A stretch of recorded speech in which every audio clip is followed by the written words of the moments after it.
what actually is the Council of Nicaea?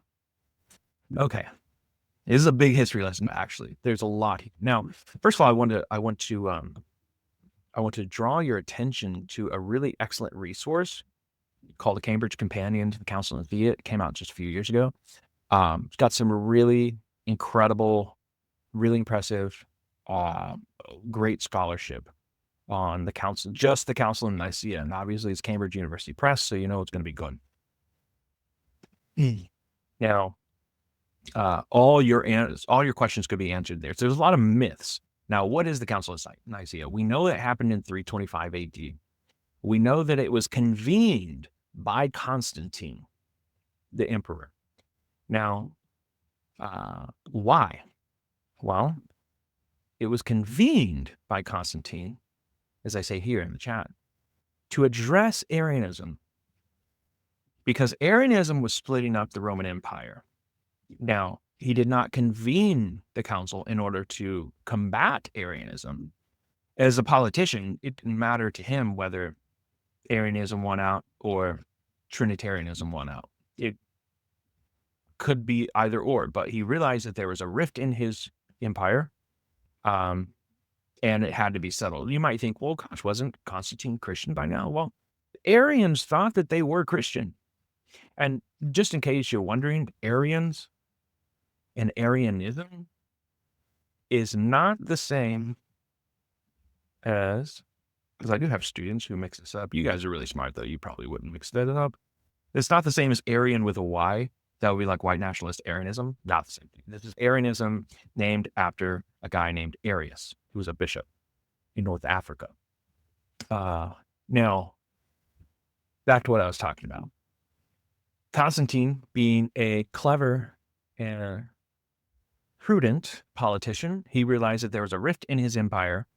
But wasn't Arianism just a heresy? Well, not before the council. It was kind of like unknown. In fact, many Christians who adhered to Arianism thought that they were still fully Christian. So there was this real confusion. And in fact, even after this council, interestingly, Arianism persisted for centuries in the northern parts of Germany, like in the Germanic tribes and stuff. So really, really interesting. So you see a little bit of Christianity going up there, but that would have to be dealt with later councils and issues. We've got pagans, we've got Goths, we've got Vandals, and so on. That the peoples there that were all Arian, and it's like we got to go evangelize these people. So it would arise again. But here in 325,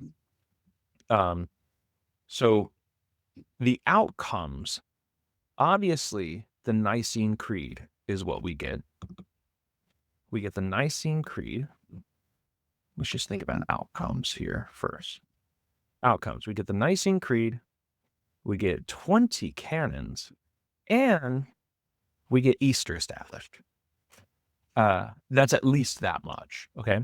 So 20 canons means, a canon is just a word that means something like a rule, like a standard, okay?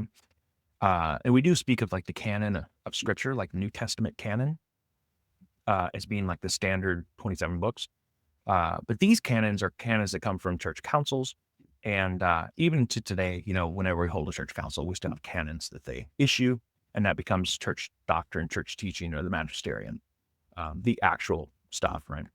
So there's a distinction here between the council, which is the meeting, and then the canons, which are the laws that come out of the meeting. So Easter, real quick, you might think there's a little bit of misconception here, because you might think, where did I put that?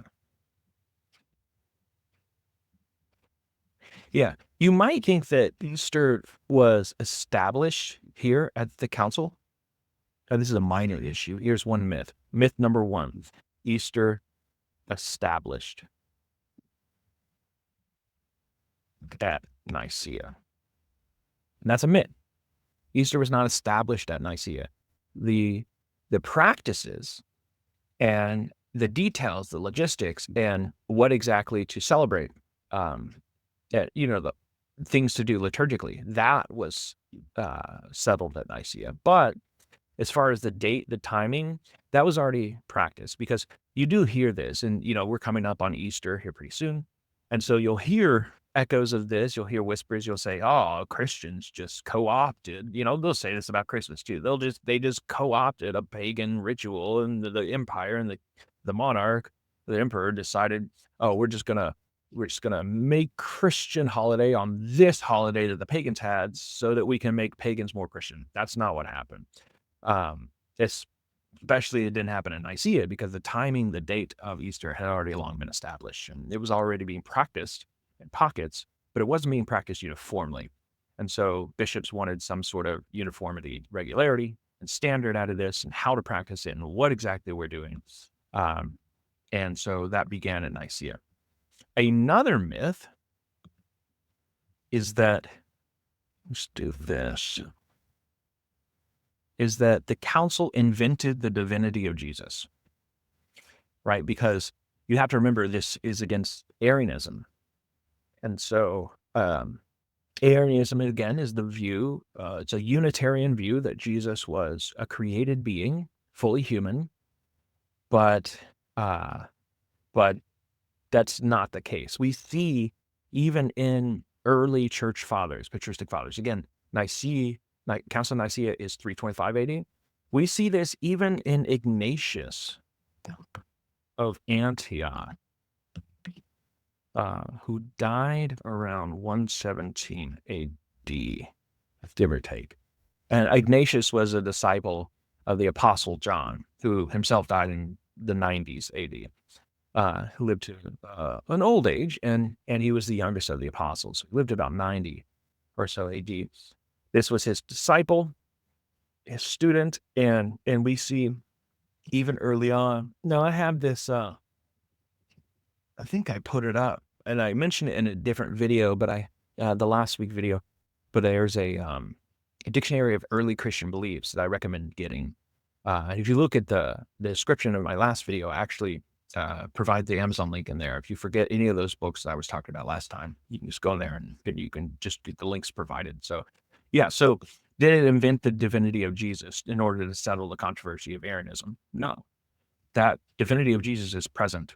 It's not as if, I think objectors to this, they start to think, they think this because it's like they assume that everybody believed Arianism until 325, when Constantine decided, we're not going to believe in Arianism anymore. That's not what happened at all. It was, again, a debate. You had one belief system over here, and then actually Arianism didn't start until Arius comes along in the 4th century, in the 300s, and that's why they had to convene the council. So you had this continuity in the Orthodox faith, in the Orthodox belief, and Arianism sort of just formulated. There might have been earlier thinking that, that was Arian in nature, but it was really him that sort of formulated it. So there might have been earlier thinking that predated Arius, sure, but you have these two separate traditions, and so to say that Constantine just invented this is just nonsense. So what about this one? Here's another myth. Myth number 3, that the Bible was compiled at Nicaea. This is not true either. And you hear objectors saying this because you might hear something like this, like from Dan Brown in the Da Vinci Code. So man, it is pretty nonsense. Yeah, hear that one too. The Bible was not compiled at Nicaea. First of all, we didn't even get, so we're talking 325. We didn't get a full list of all New Testament books until 367.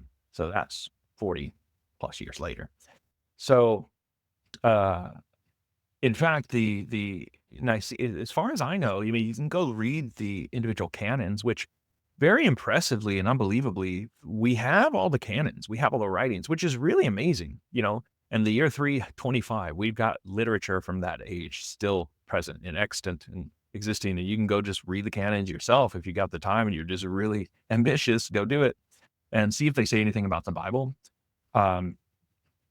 But what they won't say, they might say something about the scriptures, but the majority of the meeting its focus was on doctrine.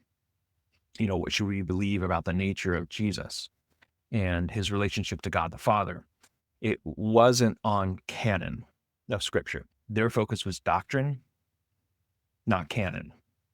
That makes sense. Doctrine, what we should believe, not what we should read. That was their focus. So, and you won't see that compiled until much later.